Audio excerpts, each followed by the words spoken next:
pueblos indígenas, Irma Juan Carlos, en Sin Censura. Permítanos ahora saludar, por supuesto, a una de nuestras más grandes colaboradoras aquí en Sin Censura. Por supuesto que le hablamos de la doctora Leticia Calderón Chelius, investigadora del Instituto Mora. Doctora, muy buenas tardes, ¿cómo ha estado?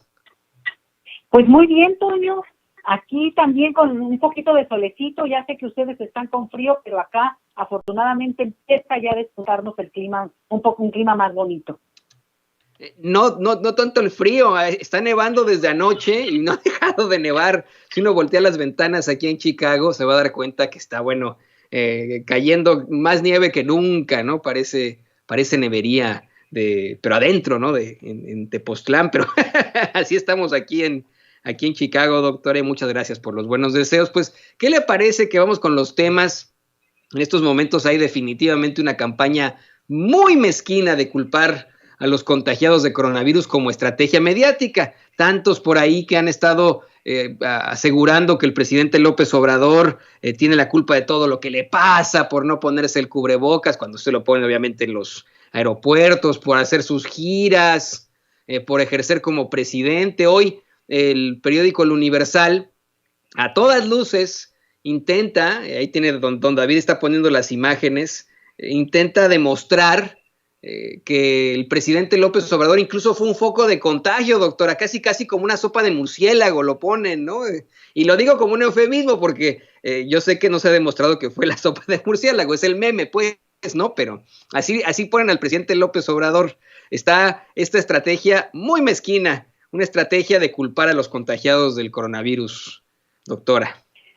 Ay, Toño, pues es una estrategia, la verdad, muy chafa, te voy a decir. Porque al final de cuentas todos somos fuente de contagio, absolutamente cualquiera podemos estar sin saberlo y obviamente sin quererlo, contagiados, a pesar, desafortunadamente, de tener las más fuertes, estrictas medidas de seguridad. Sabemos muy bien que en este momento el nivel de volatilidad del contagio pues ha sido muy alto. Nosotros acá en la Ciudad de México lo sabemos y por tanto gente muy querida que también se encerró desde el primer día y siguió todas las normas, bueno, ha sido contagiada y esto implica que hay mucho de la propia pandemia, hay mucho de este virus que no solamente no sabemos nosotros porque no somos expertos, pero tampoco, los científicos van descubriendo y acuérdate que ha ido cambiando, por lo menos se sabe que en Inglaterra o ha habido algunas otras, lo que ya le llaman cepas, porque ya sabes que ahora ya todos somos muy expertos. Pero este uso, a propósito de que se contagió el presidente de México, pues yo creo que se cae solita y te voy a decir por qué. Porque el argumento de que él podría contagiar, como insisto, cualquiera podríamos hacerlo desafortunadamente, al mismo tiempo tiene que ver con esta cuestión en la que, ¿qué se hizo mal? ¿Qué hiciste mal para haberte contagiado? ¿No? Un poco ese es el mensaje. Y eso implicaría, si ya lo llevamos, lo escalamos un poquito, que toda persona que se ha contagiado, pues ha hecho algo mal, ¿verdad? Y obviamente eso no es así, porque estamos frente a un fenómeno que nos sobrepasa a todos. Ahora, alguien podría insistir en este mantra del famoso tapabocas, ¿no? Es que no uso el tapabocas. A ver, el tapabocas no es escudo. En todo caso, se supone que es más para no contagiar que para contagiarte.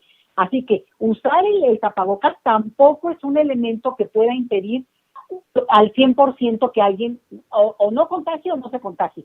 Y además ya sabes que todos usamos tapabocas, pues más o menos el que cada quien tiene y todo, pero los científicos también nos han dicho que hay grados de protección de los mismos tapabocas, así que también, ese es otro mantra que se han inventado y que también ha agobiado mucho al mundo, no nada más a México, porque ciertamente hay que poner cuidado y junto con eso seguir todas las otras medidas que nos van diciendo para minimizar, repito la palabra, minimizar la posibilidad de contagio, más no necesariamente evitarlo al 100% porque, insisto, pues desafortunadamente todos estamos expuestos. Entonces, sí creo que esta campaña pues tiene un aire del momento, Toño, muy fuera de contexto porque pues si se contagia un líder social, un líder político, como es en este caso el presidente, recibe muestras de saludo, de apapacho, de ánimo, de todas partes del mundo. Y lo único que pasa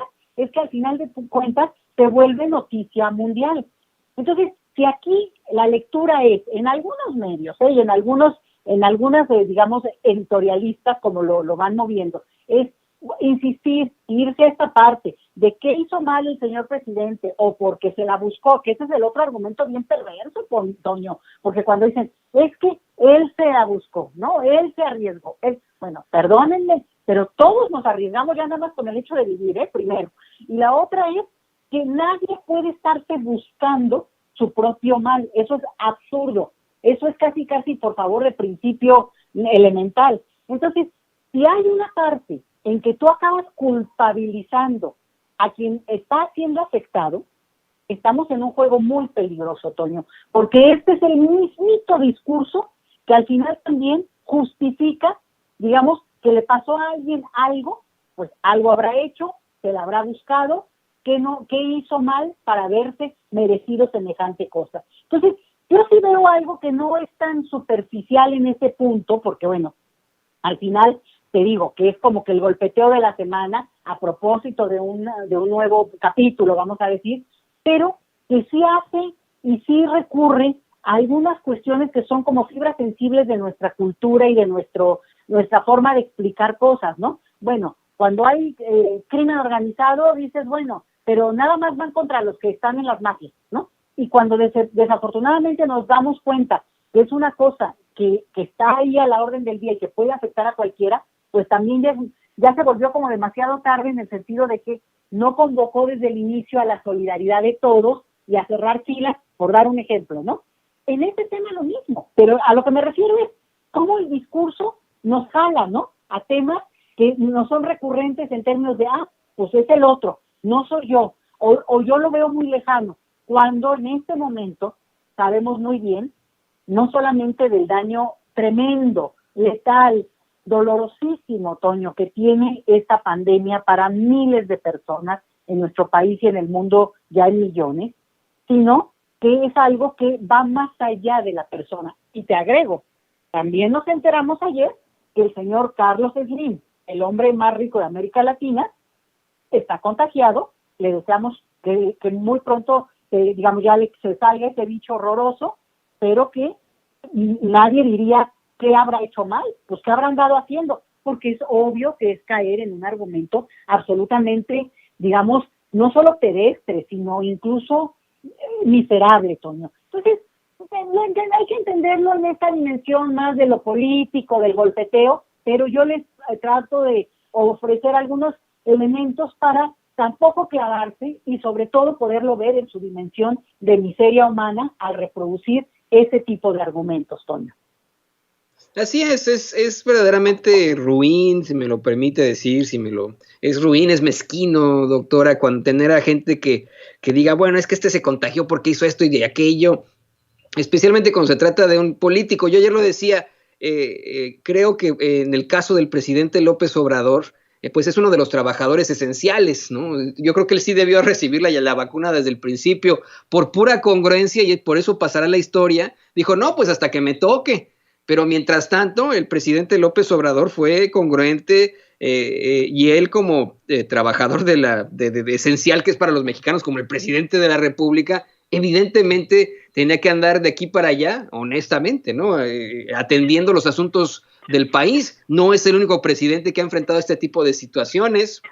Ya van muchísimos mandatarios, pero la crítica continúa. Y mire, hablando precisamente de una relación binacional, le voy a pedir a don David que nos grabe, porque estuvieron los conservadores friegue y friegue con que Biden no le iba a hablar a López Obrador, que primero iba a hablar con el primer ministro de Canadá, Justin Trudeau, y tenía usted, por supuesto, a los voceros de los politiqueros, los pseudoperiodistas y pseudointelectuales desde siempre diciendo, miren, sí le marca a un verdadero líder y etcétera, ¿no? Y cuando al fin y al cabo, este fin de semana, se comunica el presidente de los Estados Unidos, Joe Biden, con el presidente López Obrador, y yo sé que usted le va a preguntar a esos pseudointelectuales, ¿no que no, chatos? Está buena esa, Toño. Pues fíjate que yo creo que una de las cosas que pasa es que no acabamos de dimensionar. Estamos hablando del presidente de uno de los países más importantes del planeta. O sea, más allá de que te guste, te caiga bien, si votaste por él o no, incluso en este momento te diría, más allá de López Obrador, ponte cualquier otro presidente mexicano, bueno, estamos hablando de un país que tiene una presencia que hay que destacar. Entonces, eso hace que cualquier presidente de México juegue en ligas mayores.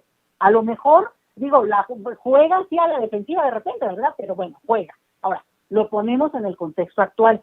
Todo el tiempo está el golpeteo de que si no, bueno, y esa parte a mí no sabes cómo me cansó y me aburrió, Toño, porque digo, sí, y lo he oído de colegas muy respetables que saben del tema de la relación bilateral, diciendo y repitiendo esto que es, no, bueno, como López Obrador fue a Washington y como saludó a Trump, ojo, nada más hago un paréntesis, Trump era hasta hace unas semanas presidente de Estados Unidos y sigue ahí dando problemas tremendos y va a ser una cosa que van a cargar en Estados Unidos por mucho tiempo, pero bueno, entonces fue a Washington, saludó bien a Trump, son amiguísimos de pico de ombligo, casi, ¿no? Y después no le dio luego el saludo a Biden cuando todavía había un conflicto ahí de conteo de los votos que legalmente hablando tiene un procedimiento en Estados Unidos.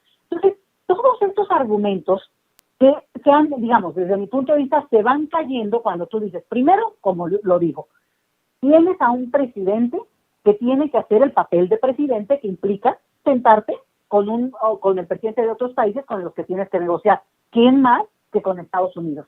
Ahora, que se lleven bien o no se lleven bien, sinceramente sería secundario para nosotros. Siempre ha habido eso en nuestra lectura mexicana, ¿eh? Esto, es que hay buena química, es que hay mala química. Francamente, los políticos también saben jugar en esto, ¿no? De cómo tratar de llevar una mejor relación. Y claro, lo que tú tienes aquí es que el uso de esos argumentos para tratar de descalificar permanentemente la figura del presidente mexicano, pues acaba aburriendo, porque que se lleven bien o no sería irrelevante en tanto no trascienda la propia relación, y sobre todo cuando lo que fuimos viendo son los pasos, pues casi que de protocolo, Toño. Se acabó el proceso electoral, digamos, formalmente hablando. Ya el colegio electoral estadounidense celebra y da la mayoría al señor Biden, e inmediatamente va la llamada mexicana a decir, bienvenido, felicidades, ya tenemos digamos, el ganador oficial para ustedes. Y bueno, y de aquí, los siguientes pasos, digamos, son estos gestos que tienen que ver con una mañanera López Obrador, bueno, pues diciendo que él va a esperarse y se van a seguir los protocolos como sean y que no tiene ninguna prisa por entrevistarse con Biden. Y todos ahí ya sabes, y ¿y qué pasa por atrás? Pues obviamente todo el servicio diplomático, toda la parte que conoce de relaciones internacionales, pues se está moviendo para justamente hacer una de las primeras entrevistas entre, en este caso, el presidente de Estados Unidos con uno de sus socios más importantes y su principal frontera y su relación incluso, digamos, identitaria, histórica, cultural, pues México. Y tuvimos inmediatamente esa llamada, que fue interesante, porque además pues se hablaron de cosas que para nosotros son absolutamente importantes y relevantes, digamos, el tema de migración, ¿no? Ese es uno. Y luego viene, y ahí junto con pegado, pues ni más ni menos que la llamada este lunes con el señor Putin de Rusia. Entonces, ¿por qué no iba a ser? Pues no es posible que no sea. ¿Cuándo? ¿En qué tiempos? Pues obviamente eso entra en la negociación y en la disputa de cada político, ¿eh? Porque, por ejemplo, ¿qué tanto le conviene y en qué momento a un señor Biden tener una primera entrevista con uno, después con otro, o haberse saltado a sus dos principales fronteras, digamos, Canadá y México, y primero con Europa? O sea, todos son señales políticas, pero lo importante es cómo las van negociando, y obviamente llega un punto en que dice, no, va primero mis dos fronteras, vamos a decir, ¿no? Y después de ahí seguirá todo digamos, su visita de las 7 casas, Toño, porque al final de cuentas, un presidente que acaba de tomar el poder como Biden, y sobre todo en una necesidad de restaurar primero las relaciones diplomáticas que destruyó Trump con quien me diga, porque trató del asco a Macron, trató mal a Merkel, bueno, a quien quiera, ¿no? A todo mundo ninguneó, le dijo a la esposa de Macron que no sé qué, le dijo cosas horribles. O sea, es un presidente patán. Y, por supuesto, entonces ahora toca al nuevo equipo presidencial estadounidense para restaurar no solamente la relación diplomática, comercial y de intereses mutuos, sino incluso intentar ver qué parte afectada del prestigio estadounidense pueden recomponer, porque bueno, lo dejaron realmente muy maltrecho. Entonces, hay que verlo así, y yo les repito, y vamos a creérnoslo, México es un país importantísimo en el debate internacional por nuestra importancia. Hoy salieron los datos del censo, Toño, pues digo, ya lo sabíamos, pero se reitera y vienen cosas muy interesantes en términos de un país altamente poblado, que lo somos los mexicanos. Entonces, todo eso juega en el escenario internacional y, por tanto, una figura como el presidente mexicano, López Obrador, que le dé COVID, pues es de atención mundial. Entonces, el golpeteo por acá, por allá, pues hay que verlo en ese tono y, por tanto, una sentada con un presidente como Biden, digo, la verdad, era lo menos que se esperaba y la parte que a mí me gusta, digamos, es qué interesante cómo se juega acá internamente, que al final, pues, se dio exactamente en los tiempos que se tenía que dar, porque Relaciones Exteriores, pues, se estaba moviendo para eso, ¿no? Entonces, por ahí iría el comentario, Toño. Así es, yo estoy totalmente de acuerdo con usted, doctora. Me parece que es muy necesario que un presidente tenga que ser completamente presidente, ¿no? Lo que hace, tomar el papel de lo que es un presidente. Y así se trate de Donald Trump o se trate de Joe Biden, pues con los dos sea un verdadero presidente, así de sencillo. Pero eso no, es imposible explicárselo a una Mariana Gómez del Campo, una Lili Telles, a un senador Julen Rementería. No es imposible explicarle este tipo de cosas. Y permítame no cambiar de tema, pero sí ir a un tema que va ligado a todo esto. Le voy a pedir a don David que nos grabe, porque en esta muy politizada pandemia, con todos estos temas que se utilizan precisamente por la política, yo le quiero preguntar a usted, ¿hay algún lugar del mundo donde no haya protestas contra los gobiernos locales? Ay, Toño, pues fíjate que esto del COVID va dejando pues muchas víctimas, digamos, en el camino, pero de todo tipo, y políticamente hablando te diría que ni nos deberíamos de asustar tanto, porque aquí el golpeteo ha estado, ya sabemos que muy fuerte, y bueno, parte de la tónica, la disputa política, pero aquí realmente no hay tanta polarización política en términos del poder, que la puede haber en la narrativa, en el discurso, y bueno, salgan de las redes sociales y digamos, se matiza bastante esa polémica supuesta, ¿no? O sea, en ese sentido, no es lo que es en Estados Unidos, pues, que la verdad ahí sí hay una cosa de cruzarlo a la mitad. Pero el tema del COVID ha dejado mucho disputa política, por ejemplo, en países. Sabemos muy bien que hoy Italia renunció su primer ministro, no solamente por eso, sino la economía, porque esa es la otra víctima del COVID. En España hay una crisis impresionante. En Francia, acuérdense que además también Macron, el presidente de Francia, tuvo COVID y bueno, no se la acababa, ¿no? Porque bueno, también él tiene los hoyitos.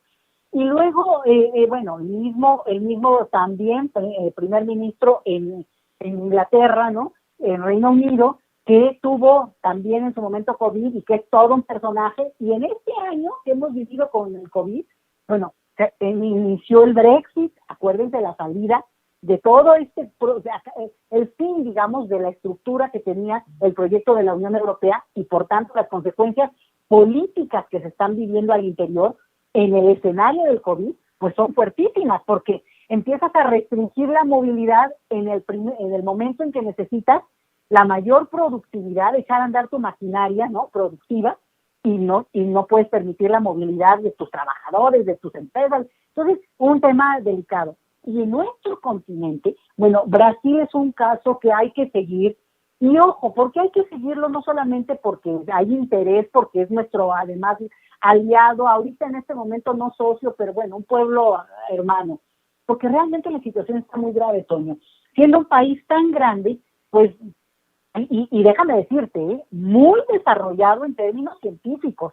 un país muy desigual como México, pero donde también tiene científicos de primerísimo nivel. Entonces, lo que hemos visto es que el gobierno liderado por Bolsonaro, que es un dato interesante, Toño, ese presidente entró un mes después que López Obrador. Bueno, no hoy, pero ayer y todos estos últimos días, ha habido manifestaciones en todo Brasil contra Bolsonaro para que lo destituyan de su cargo, y no solamente de la oposición, que obviamente vamos a poner que se opuso desde el principio, sino incluyendo a esas personas de derecha que apoyaron a Bolsonaro, no la extrema derecha que puede ser como en el caso de Trump, los que se siguen manteniendo fieles y que mira que cómo hacen ruido. En el caso de Brasil, también hay un grupo así que sigue apoyando a ese presidente, pero lo interesante es cómo muchos que en su momento apoyaron ese cambio y a ese presidente, por muchas razones que son más complejas y no vale la pena simplificarlas en términos de que hay, porque es bueno o malo, sino hay más cosas, pues fíjate, Toño, que están protestando airadamente y convocando al Congreso y convocando a los políticos, y que además en Brasil hay como 10 partidos políticos, o sea, otra dimensión del escenario electoral. Bueno, resulta que están tratando de avanzar con una destitución. No estoy diciendo que eso pueda caminar tal cual, pero lo importante es que estás hablando de un hombre que en menos de 2 años mandó, digamos, a la tierra, al piso, la popularidad que en su momento alcanzó, porque ahí, tendría que hacer todo el rosario de cosas que ha hecho. ¿Cuáles son o qué impacto tiene eso para la vida de la región latinoamericana? Bueno, primero porque Brasil es el país más rico del continente, ¿no? Desde este continente, quitando Estados Unidos y Canadá, obviamente, sobre todo Estados Unidos. Es un país muy poblado, mucho más poblado que nosotros, y además, como decía yo, con una estructura que empezó a caminar y a moverse en términos de sacar de la pobreza a millones de personas. Sin embargo, la desigualdad se mantuvo y bueno, eso es parte de las consecuencias que vemos hoy. Entonces, es un país que, pues, si hay crisis en Brasil, agárrate, Toño, porque sí, tiene consecuencias para todos y por tanto es importante observar qué pasa ahí. Resulta que en este escenario, otros países, con todo lo duro de la pandemia, nos ha pegado y proporcionalmente a nuestra población, todos los países, Toño. La situación realmente ha sido muy, muy delicada. Y claro, México, por ejemplo, que somos mucho más población, también el impacto se ve muchísimo más duro. Pero no es que esto excluya a otros países, y sin embargo, de repente también hemos visto cómo los impactos directamente a las clases políticas, pues no hay cabeza que se salve, Toño. Y se mencionó Chile, acuérdense, en menos de unos meses Chile estaba totalmente convulsionado.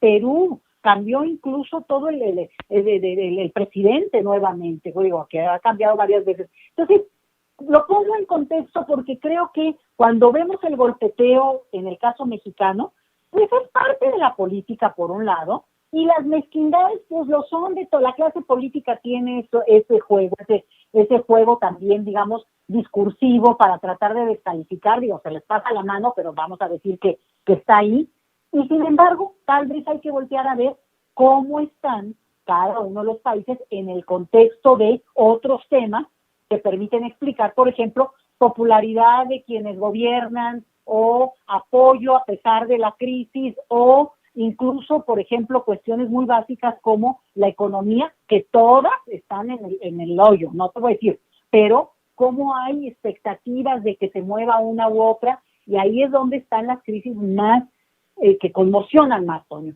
Entonces, lo pongo en contexto simplemente para que sepamos que el COVID le está pegando, así como no respeta ni edad, aunque haya sesgos, ¿no? Ni edad, ni nacionalidad, ni género, tampoco respeta a las clases políticas, Tony.